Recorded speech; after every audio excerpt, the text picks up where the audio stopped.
po as Secretary of Labor, what specific mandate did he give you regarding labor reform? Ano yun?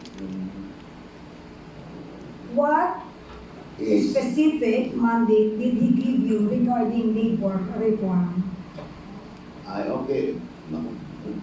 Naku, Benny, may tumatawag sa akin pero hindi ko na si Secretary Maganda. Anyway, bago ko sagutin yun, alam mo, gusto ko malaman ninyo, nung nanalo si Pangulong Digong Duterte, nagkita kami, ang una niyang sinabi ay, sabi niya, Bebot, komunista ka naman eh. Sabi sa akin, hindi naman boss, hindi, huwag na ito, pero pagpatuloy mo yung pagiging chairman mo ng GRP Peace Panel to continue the negotiation with the NDFC, PTND.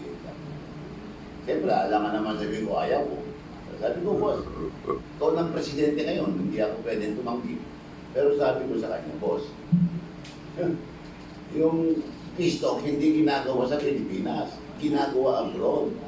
Nung panahon ni President Cory sa Netherlands, nung panahon ni President Ramos sa Netherlands, nung panahon ni GMA sa Norway. Kaya palagi kong biyahe ng biyahe. Kaya po, boss, kung gusto mo ako maging chairman, para naman hindi ako biyahe ng biyahe, gawin mo na rin akong ambassador.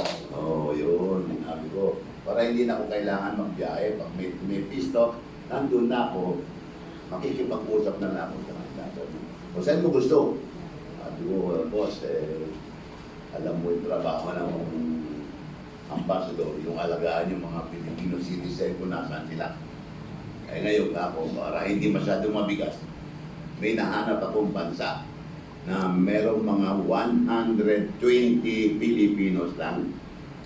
120 Filipinos lang ako. Ngayon yung 20 dyan, nasa embahada. So ang asikasuhin ko lang mga 100. Sabi niya sa akin, saan yun?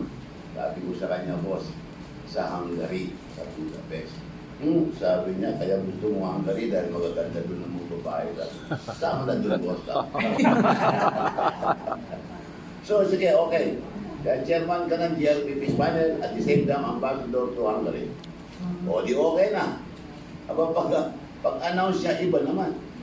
Sabi niya, in-appoint ko pa rin si Atty. Benjo bilang chairman ng GRP Peace Panel dahil siya na rin nandyan ng panahon ni Coro, panahon ni GMA, panahon ni Ramon. Kaya siya na lang magpatuloy. Pero in-appoint ko rin siya na Labor Secretary. Doon ako nabigla. Nagulat, nagalit sa akin ang business ko. Kasi sabi ko siya nung sinabi ni Digong na ako ang ambassador, sabi ko, Mami, yung matagal mo ng panaginip, matutupad na, ambassador na ako. So, kung nung in-announce sa sekretaryo, sabi ko, anong pinag- pataka ka lang ya, sabi ko, saya yan.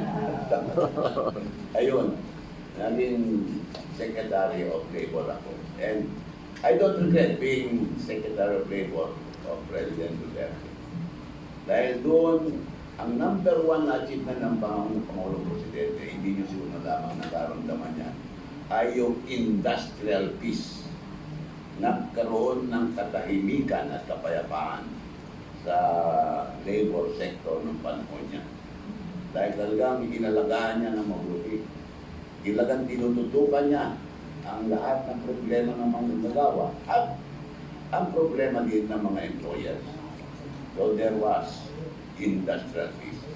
And as President, ang isang major achievement na for the OFW is the passage of the law creating the Department of Migrant Workers. Yun ang hindi nalalaman ng marami.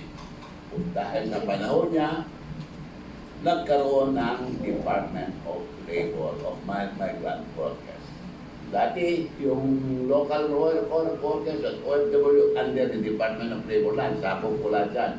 Pero nag-create siya ng bagong department, the Department of Migrant Workers, that will handle the welfare of the OFW. Na mahal ang ating Pangulo. Talagang doon na mahal na. Alam niyo ba na first action ng Presidente, siguro hindi nyo alam to, Boy, correct na, alam mo, unang action ng presidente. Kauupo pa lang yan. Ang naisip niya agad yung mga OFW. Sabi sa akin, oh, Bebon, yung mga OFW natin kung mag-apply for deployment abroad, kung saan-saan sila ng gobyerno, ahensya ng gobyerno pupunta sa Pag-ibig, pupunta sa SSS, pupunta sa GSIS, pupunta sa Land Bank, pupunta sa DFA. Ang daming lugar yan. Hirap na hirap yung ating mga OFW. Ang gawin mo, lahat ng mga ahensya yan maglagay ng agency in one location in what's called yung Overseas Services for Filipinos. Yan, OSCO. Kaya mga OFW ng panahon niya, isa lang pinupuntahan. Matandaan niyo yung the old POEA, yung building ni OPLEC. Doon, nilagay niya yung OSCO. Kaya mga OFW, diyan lang pumupunta. Hindi na pupunta sa SSS, hindi na pupunta sa GSIS, sa passport. Wala na. Gastos kasi yun eh. Diyan mo makita kung gaano kamahal ng ating Pangulo, mga OFW. Ang ganda. Alam mo, ang ganda, no? Minsan, akala natin, simple lang yung trabaho ni Secretary Bello, pero hindi natin alam na ganun pala kalawak at ang daming legacy ang naiwan talaga na yung iba pinagpapatuloy ngayon, pero yung iba hinihinto dahil sa hindi maganda, dahil alam nila na nag-shine talaga yung dating administrasyon. Yan ang masama sa atin ito pagka inihinto nila, hindi nila iniisip yung kapakanan na mas nakararami. At pwede po bang sundutan kaya ng isa pang follow-up na pwedeng magpayanig mas lalo sa mga legacy na po naiwan ng dating administrasyon for your leadership, sir? How much policy latitude did you really have as secretary? And where were the firm limits of political or economic reality? So, Yung aking well, kagaya ng sinabi ko, when I was Secretary of Labor, I was guided by the direction of our President na kailangan meron tayong industrial peace.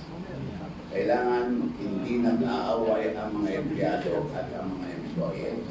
Kailangan po, as Secretary of Labor, what specific mandate did he give you regarding labor reform? ano yun? What specific mandate did he give you regarding labor reform? Ay, okay. Naku, Benny, may tumatawag sa akin pero hindi ko na si Secretary Babanda. Anyway, bago ko sagutin yun, alam mo, gusto ko malaman ninyo, nung nanalo si Pangulong Digong Duterte, nakita kami, ang una niyang sinabi ay, sabi niya, oh, Bebot, komunista ka naman eh. Sabi sa akin, hindi naman po, sabi hindi, huwag mo ko Pero, pagpatuloy mo yung pagiging chairman mo ng GRP Peace Panel to continue the negotiation with the NDFC, PNP. Siyempre, alam ka naman sabi ko, ayaw ko. Sabi ko, boss, ikaw ng presidente ngayon, hindi ako pwedeng tumanggi. Pero sabi ko sa kanya, boss, yung peace talk hindi ginagawa sa Pilipinas, ginagawa abroad. Nung panahon ni President Cory sa Netherlands, nung panahon ni President Ramos sa Netherlands, nung panahon ni GMA sa Norway. Kaya palagi siyang biyahe ng biyahe. Kaya ka po, boss, kung gusto mo ako maging chairman, para naman hindi ako biyahe ng biyahe, gawin mo na rin akong ambassador. Yun, sabi ko. Para hindi na ako kailangan magbiyahe. Pag may peace talk, nandun na ako, makikipag-usap na ako sa kanila. O saan mo gusto? Sabi ko, boss, alam mo yung trabaho ng ambassador, yung alagaan yung mga Filipino citizen kung nasaan sila. Ngayon ako, para hindi masyadong mabigas, may nahanap akong bansa na merong mga 120 Filipinos lang. 120 Filipinos lang ako. Ngayon yung 20 dyan, nasa embahada. So ang asikasuhin ko lang mga 100. Sabi niya sa akin, saan yun? Sabi ko sa kanya, boss, sa Hungary, sa Budapest. Sabi niya, kaya gusto mo ang gari dahil magaganda doon ng mga babae. Sama na doon, boss. So, sige, okay. Dahil chairman ka ng GLP Peace Panel at the same time ambassador to Hungary. O, di okay na. Aba, pag-announce niya, iba naman. Sabi na, in-appoint ko pa rin si Atty. Pedro bilang chairman ng GLP Peace Panel dahil siya na rin nandyan ng panahon ni Boro, panahon ni Jeme, panahon ni Ramon. Kaya siya na lang magpatuloy. Pero in-appoint ko rin siya na labor secretary. Doon ako nabigla. Doon ako nabigla at nagulat, nagalit sa akin ang misis ko. Kasi sabi ko sa nung sinabi ni ko na ako ang ambassador, sabi ko, Mami, yung matagal mo ng panaginip, matutupad na, ambassador na ako. Sos ko, nung inanaw sa sekretaryo, sabi ko, anong pinag pataka ka lang ya, bago saya yan. Ayun, naging Secretary of Labor ako. And I don't regret being Secretary of Labor of President Duterte. Dahil doon, ang number one na achievement ng Pangulong Presidente, hindi nyo siguro lamang nakaramdaman niya, ay yung industrial peace. Nagkaroon ng katahimikan at kapayapaan sa labor sector ng panahon niya. Dahil talagang inalagaan niya ng mabuti. Ilagang tinututukan niya ang lahat ng problema ng mga nagawa at ang problema din ng mga employers. So there was industrial peace. And as President, ang isang major achievement na for the OFW is the passage of the law creating the Department of Migrant Workers. Yun ang hindi nalalaman ng marami. Dahil sa panahon niya, nagkaroon ng Department of Labor of Migrant Workers. Dati, yung local workers at OFW under the Department of Labor lang, sakop ko lahat dyan. Pero nag-create siya ng bagong department, the Department of Migrant Workers, that will handle the welfare of the OFW. Na mahal ang ating Pangulo. Talagang doon na mahal na. Alam nyo pala, first action ng Presidente, siguro hindi nyo alam to. Boy, correct na, alam mo, unang action ng Presidente. Kauupo pa lang yan. Ang naisip niya agad yung mga OFW. Sabi sa akin, Bebon, yung mga OFW natin kung mag-apply for deployment abroad, kung saan sila ng gobyerno, ayon sa ng gobyerno, pupunta sa Pag-ibig, pupunta sa SSS, pupunta sa GSIS, pupunta sa Land Bank, pupunta sa DFA. Ang dami lugar yan. Hirap na hirap yung ating mga OFW. Ang gawin mo, lahat ng mga ahensya yan maglagay ng agency in one location. It was called the Overseas Services for Filipino Overseas. Yan, OSCO. Kaya mga OFW ng panahon niya, isa lang pinupunta. Maganda niyo yung the old POEA, yung building ni OPEC. Doon, ilagay niyo yung OSCO. Kaya mga OFW, diyan lang pumupunta. Hindi na pupunta sa SSS, hindi na pupunta sa GSIS, sa passport. Wala na. Gastos kasi yun eh. Diyan mo makita kung gaano kamahal ng ating Pangulo, mga OFW. Ang ganda. Alam mo, ang ganda, no? Minsan, akala natin, simple lang yung trabaho ni Secretary Pedro, pero hindi natin alam na ganun pala kalawak at ang daming legasiyang naiwan talaga na yung iba pinagpapatuloy ngayon, pero yung iba hinihinto dahil sa hindi maganda, dahil alam nila na nag-shine talaga yung dating administrasyon. Yan ang masama sa atin kapag inihinto nila, hindi nila iniisip yung kapakanan na mas nakararami. At pwede po bang sundutan ko yan sa pang-follow-up na pwedeng magpayanig mas lalo sa mga negasiya po na iwan ng dating administrasyon for your leadership, sir? How much policy latitude did you really have as secretary? And where were the firm limits of political or economic reality?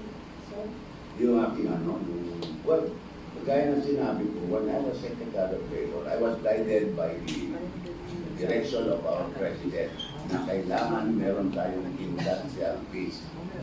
Kailangan hindi nag-aaway ang mga empleyado at ang mga employees. Kailangan na inspection, lahat ng mga business establishment para makita na ang mga labor laws ay sinusunod. Matanda nyo itong pinikwento ko kanina kay Ibete.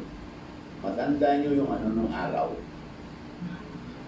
Ang mga sales girls sa mga department Sales lady. lahat na inspection, lahat ng mga business establishment para makita na ang mga labor laws ay sinusunod. Matanda nyo itong pinikwento ko kanina kay Ibete. Matanda nyo yung nung araw. Ang mga sales girls sa mga department Sales lady. lahat